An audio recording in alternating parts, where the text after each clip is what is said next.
السيدة فرانشيسكا ألبانيزي، المقررة المعنية بحال حقوق الإنسان في الأراضي الفلسطينية المحتلة، لقد دأبت على التكرار والتحذير: لا تطلقوا على ما يجري في غزة تسمية حرب، إنها إبادة جماعية كما تقولين. هل هذا موقف سياسي أم أنه موقف قانوني؟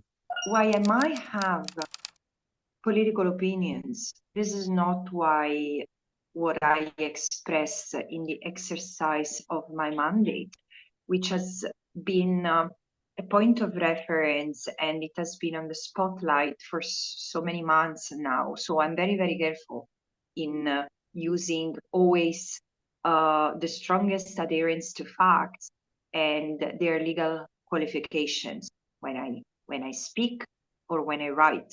So in particular, my assessment that there are reasonable grounds to believe that Israel has committed genocide is based on what Israel has been doing in Gaza for 16 months now. And I would say that is now expanding to other parts of the occupied Palestinian territory. According to Article 2 of the Genocide Convention, which states that genocide is intended, like any of the crimes that I will mention, when committed against a group as such, with the intent to destroy it in total or in part, and the group can be ethnic, national, religious, or racial. And so the Palestinians are in Gaza have been identified by the ICJ as a particular group and a particular sensitive group. And the acts that have been committed against them, which are documented already 1 year ago, acts of killing, infliction of severe bodily and mental harm, and the creation of conditions of life calculated to lead to the physical destruction of the group as such. This has been committed. In order to have genocide, we need to have a special intent. So behind each of this crime, there must be the intent to destroy the group as such, which is not the mindset, the reason why an individual or a state destroys a people. There might be many motives, because of liberating the hostages, or because of destroying Hamas, whatever it is, because of taking advantage of this opportunity to ethnically cleanse Palestine. The motives are not relevant. What is relevant is the intention, which is the destroy, physically destroy a group. And the reason why I say this is now, I agree with Israeli historian Ras Sigal, who said in October 2023, Palestine and what's happening to Gaza is a textbook case of genocide. He's right, because this is what settler colonialism can lead to, the destruction of the indigenous people who, removed from the land, would necessarily face destruction, because the land to an indigenous people is not the place where they live, but who they are.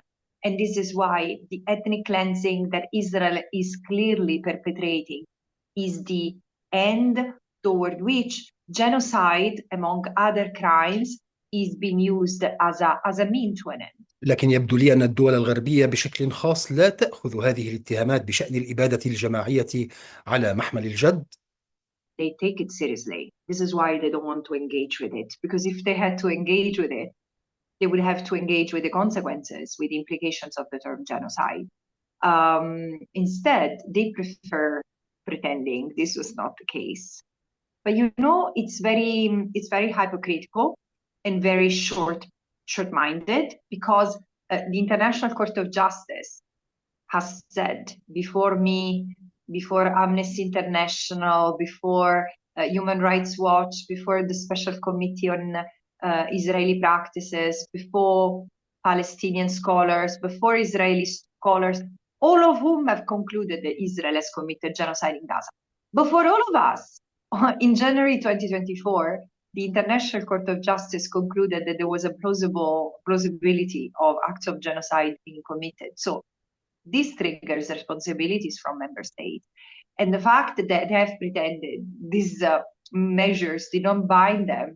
It just shows the fragility, the vulnerability of the international system when member states do not abide by the basic laws that they've agreed upon. So yet another genocide has not been prevented, yet another genocide has not been stopped, and we face the consequences. First and foremost, the Palestinians, who have been completely victimized by state, I wouldn't say people, the people, especially in the West, many people have faced consequences for their stance in solidarity with the Palestinians, including Israelis who have left Israel because of its apartheid policies, including Jewish people who don't want this to be done in their name. And so I would say, but the Palestinians have been abandoned by the political leadership. And now we need to challenge the system. I don't feel, as a person, I don't feel safe in a system which picks and chooses the rules, and when the rules have to be applied to enemies or to friends.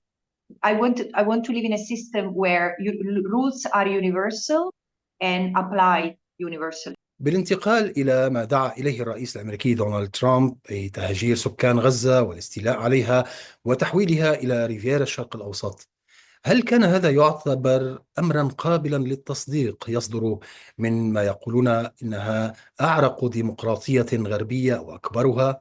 Look, I'm not entirely surprised about the proposal in the sense, I mean, look at the various executive orders that have been passed in blatant violation of both international law and apparently federal law. I was reading today the news that a number of courts have already picked on the illegality of some of the executive orders. So we are in the face of a US administration which is not particularly concerned with international law. When it comes to, this is the premise, when it comes to Palestine, it's incredibly disturbing to see that forced displacement, aggression, unlawful occupation, and ethnic cleansing, and 3 out of 4 of which are international crimes, have become part of official US foreign policy. This is disgraceful and unlawful. So there should be a pushback from the entire international community, clearly minus the US and Israel, the only one who have something to gain from this unlawfulness. For the Palestinians, I'm very concerned that even member states who proclaim themselves to be friends with the Palestinian people are not taking, including countries in the Arab region, this is where I'm very worried, are not taking a strong stance in defending the applicability of international law. Because, for example, what is the reason why people are discussing the future of Gaza or the future as separate from the future of the Palestinian people or the Palestinian state, Palestinian self-determination? Second, why no one is talking about reparations, which is the first thing that Israel, the United States, and Germany, the US and Germany are the countries who have been providing most weapons, political support, financial support, and backing to Israel over the past 16 months. They should be held accountable. So there should be a mechanism to scrutinize what has happened. And I do not expect the West to lead in this effort, because the West is nosediving in its own moral decline. And I say that as a Westerner, so it really pierces me, because I know that the West, I'm so proud of my culture, I'm so proud of so many values that we have, but not at the expense of others, not at the expense of the past, the colonial past, the abuses that we have committed toward other people. I'm a European who wants the present to be an opportunity to have a more equal and just future, where people can look at each other and work with each other as really peers without supremacy, and in a spirit of true nation-to-nation recognition. إذن كيف تحددين أو كيف تقيمين موقف الدول العربية تجاه هذه الحرب أو حرب الإبادة في غزة بعد كل هذا الوقت الذي مضى؟ Here as well, when it comes to the Arab region, I would differentiate the people from the leaders. So many Arab diplomats. And I've had extraordinary positive engagement with many of them. So while there are countries which clearly, and this is the minority in my view in the Arab region, but there are a few countries who are behaving like vultures. And they are really looking at the spoil, at how they can profit from the spoils of the Palestinians and the spoils of Gaza. This is revolting for me, but this is not the majority. I do think that the majority of Arab states have an interest today, and also they see the risk of not protecting the Palestinians. What is happening, in my view, and this is my humble opinion and based on my knowledge of the Arab region, is there is so much that is happening that is shaking at the international level, and the US has been part. US imperialism, we need to be honest, US has been able to weaken the Arab region together with European support. The war in Iraq, and then what has happened to Libya, what has happened to Syria. Of course, it has not been, Syria, the situation has not been ignited by the US. However, Iraq is a symbol. This is the beginning of the end of a strength of Arab force that could have been a leading force today. So the past 20 years have seen the region going through many changes. So you understand the dependency, the economic, financial dependency, the political ties. But this is where I truly hope that Arab leaders are visionary, more visionary than their Western counterparts, because a youth movement is forming, and people from the Arab region see also their peers in Europe, in the US, their Muslim, Christian, Jewish brothers and sisters, or people from no religious walk in life. They see this cry for justice for Palestine. What we need is leaders, not even visionary. What we need is leaders. And this is an opportunity for Arab leaders. And there are some who have been very criticized on Palestine, but I do think that they have been a bulwark for the protection of the Palestinians. And I truly hope that we'll be more vocal in this respect. What I mean is that we need Arab leaders to tell that, for example, the region cannot be considered like the ATM of the world, particularly the Gulf countries. And there are principles and ideas and leadership be over and above the financial capacity of the region. This will be fantastic. And I really trust that the new leadership in some of these Arab countries will emerge more visibly, and it will be leadership for so many in this globalized world. نعم، هذا بالنسبة للدول العربية. إذا أردت أن أعود وأسأل عن الموقف الواجب من الدول الغربية والأوروبية بشكل خاص، كيف تقيمين هذا الموقف؟ So there have been some member states criticizing it.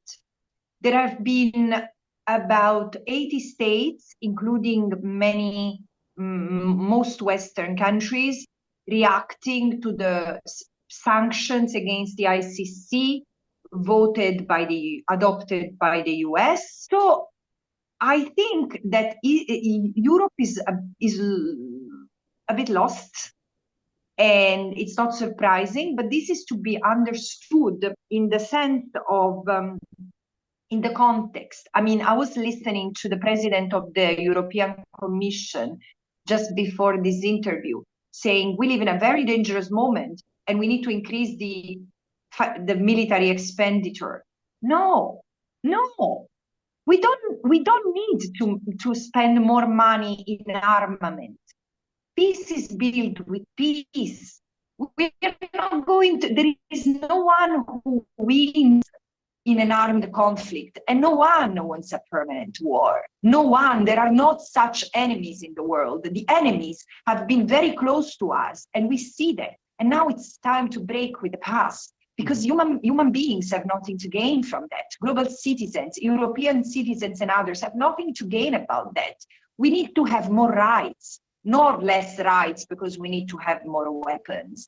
And this is why we really need to reflect and interrogate the leadership in Europe as well. بالانتقال إلى الحديث عن الضفة الغربية والقدس الشرقية المحتلتين، هل تخشين على مستقبليهما في ضوء كل ما يحدث من توسع الهجوم الإسرائيلي في شمال الضفة خصوصا والاستيطان؟ I fear the president of the West Bank very much, because in a few weeks, entire neighborhoods, cities and refugee camps have been completely destroyed. 40,000 people have been forcibly, 40,000 Palestinians, including thousands of children, have been made homeless. Israel has intensified its attack on the Palestinians. That cannot be seen. It should not be seen as separate to the rest. We need to remove the fragmentation of the Palestinian people between West Bank and Gaza Strip and East Jerusalem. We need to look at what Israel is doing to the totality of the Palestinians, in the totality of the land that Israel claims being its own for divine design, because the Jewish people have a biblical tie to Palestine. Of course, no one denies that the Jewish people have a biblical ties to Hebron, Al-Khalil, or Nablus, or Jerusalem. Fine, but this biblical connection doesn't give title to anyone, including Israeli Jews, to forcibly displace the Palestinian people. That's it. So and also, when talking about, so this is all happening because Israel, like it was in 1947-49, and in 1967, Israel has always represented violence, forced displacement, and dispossession for the Palestinians. So there was, since the arrival of Zionism, of political Zionism, which was not wanted by the majority of the Jewish people, including in the Arab region. We need to remember that. But it has ignited dangerous, disastrous consequences, including for Arab Jews. But in 1947, it spiked up that violence, and it translated into the first displacement of 750,000 Palestinians, the destruction of nearly 500 villages, the takeover of cities, properties, and then the forced displacement has continued in the Galilee, in the Negev, and all the more in the occupied Palestinian territory. The people, Gaza has been, like Israeli professor Eyal Weizman says, Gaza has been a siege, a ghetto, a settler colonial ghetto since 1947-49. So it's not that the siege started for the Palestinians in Gaza, started the other day, or in October 2023. There has always been violence. And so after 1947-49, after 1967, mass destruction, mass displacement, so that no Palestinian could return. Now it's happening the same. Since 2023, Israel took the opportunity to further advance its plan to further displace the Palestinians in the West Bank, in the Gaza Strip, and in East Jerusalem, and maybe Israel one day.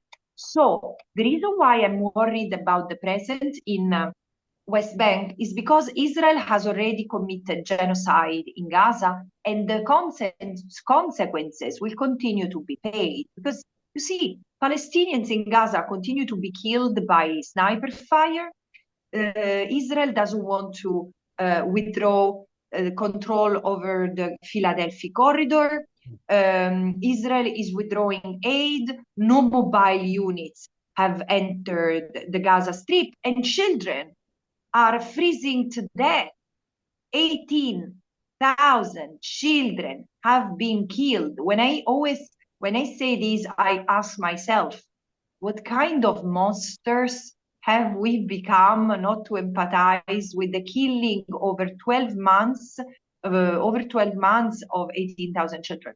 And now Israel doesn't need to continue to bomb Gaza, although it might resume so. لقد واجهت موقفا أخيرا خلال ندوة شاركت فيها في ألمانيا. هل تخشين على حرية التعبير في الغرب خصوصا عندما يتعلق الأمر بفلسطين؟ Yes, I'm very concerned about the role of the media during the last genocide. Not because it's unexpected to have media involvement in the commission of crimes, including like genocide. There is existing jurisprudence that refers, for example, to the problematic and complicit role that media played in both Rwanda and former Yugoslavia in covering up or creating an enabling environment. What I find particularly shocking and repulsive in this case is that it's Western corporate media, which has been extremely implicated in the barrage of lies and fabrications. For example, the 40 beheaded babies, or the mass rape that has allegedly occurred on October 7. You know, all these allegations have been debunked, have proven wrong, and still, months and years later, they continue to circulate, to be used, because this has been used to corroborate the idea that the Palestinians, because there is also this other problem, all Palestinians are Hamas. I've been asked in the West, can you assure us that all Palestinians are not Hamas? No, it's not my responsibility, and it's not your problem. I mean, look at the politicians that you have in Europe. Look at the politicians that the Israelis have elected. Unlike the Palestinians, who have not had elections in 2 decades, Israeli leaders have been elected. These Israeli leaders, these very racist Israeli leaders, have been elected, like Ben-Gvir and Smotrich, just to be very honest and clear, have been elected recently. I mean, there is an Israeli leader who's wanted for war crimes and crimes against humanity. And you know, in the face of this, I say, who are you to criticize the Palestinians? The Palestinians, of course, they should be held accountable. Whomever has killed, brutalized Israelis should be held accountable, but not the entire population. And so you see, it's bottom line, it boils down to having enabled that racist or this Orientalist, as Edward Said would have called it, attitude toward the Palestinians. Presumed guilty unless proven innocent. How? As victims. We can only talk about the Palestinians as victims. And then there has been also, on top of how the news have been fabricated, real facts and have not been reported. And the third element is that while there has been a flat adherence, a flat alignment with the Israeli military narrative, for example, in Western broadcasters have hosted Israeli military leaders on a daily basis, continuously, imaging, to make an example, having Russian generals speaking on the conduct of hostilities, if we wanted to think of a conflict, and this is not a conflict.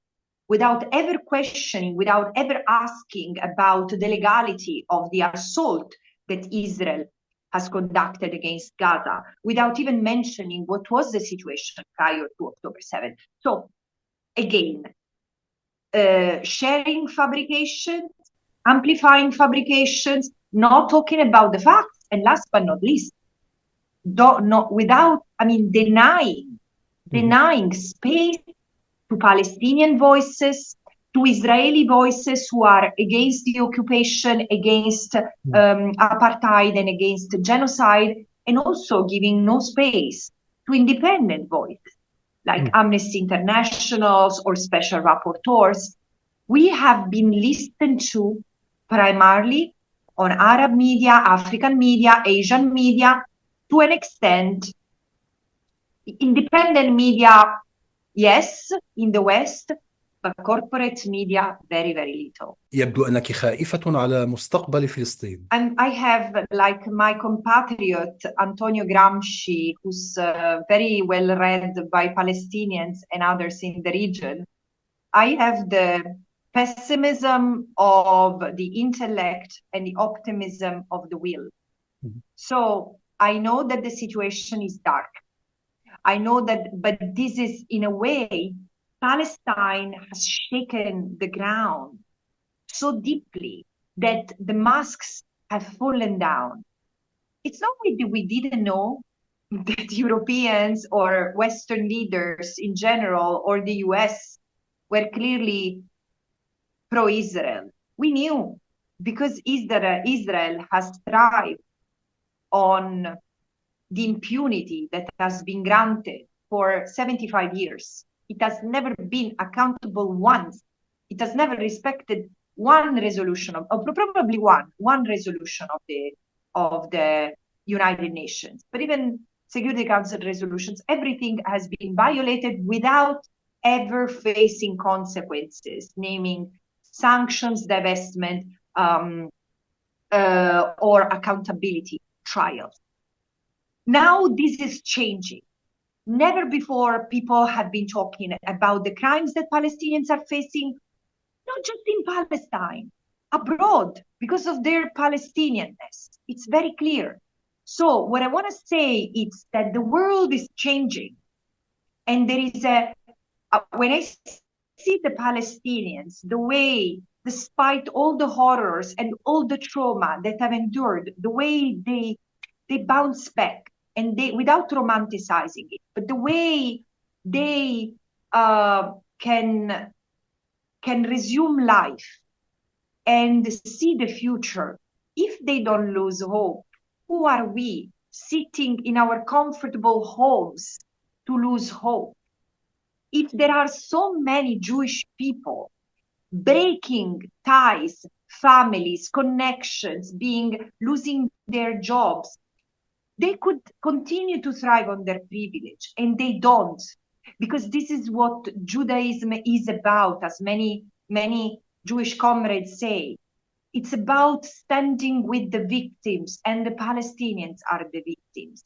If young people face the risk of having their studies interrupted, their scholarship withdrawn, themselves being arrested and detained, and so scholars and journalists and others, these are, for me, cracks in the wall. And when there is light, meaning the cracks are pretty big.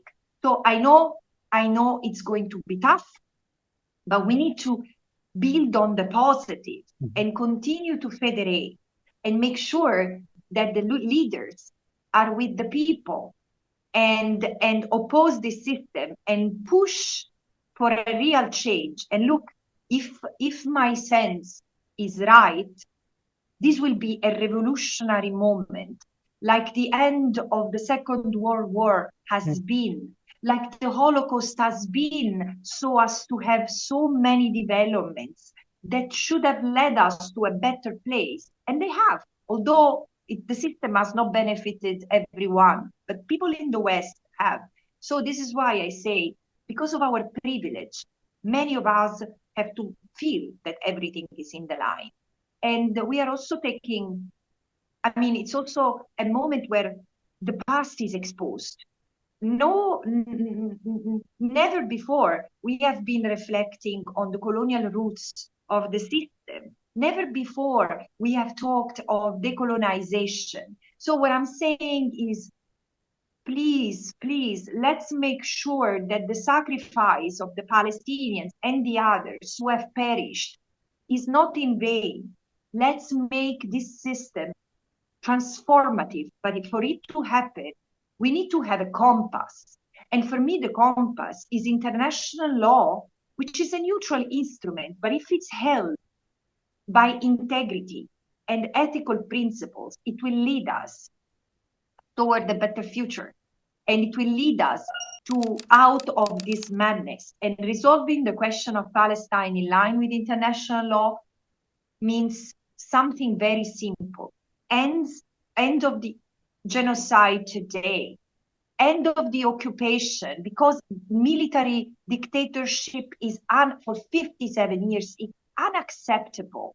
And then end of the apartheid, and make everyone be free between the river and the sea. And if the Palestinians and Israelis are fine with 2 states, fine.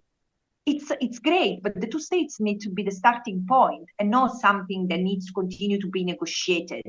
And the 2 states is not possible if Israel continues to ethnically cleanse what remains of the land of Palestine, of Palestinians. أشكرك جدا فرانشيسكا ألبانيزي، المقررة الخاصة للأمم المتحدة في الأراضي الفلسطينية المحتلة. Thank you for your time, madam.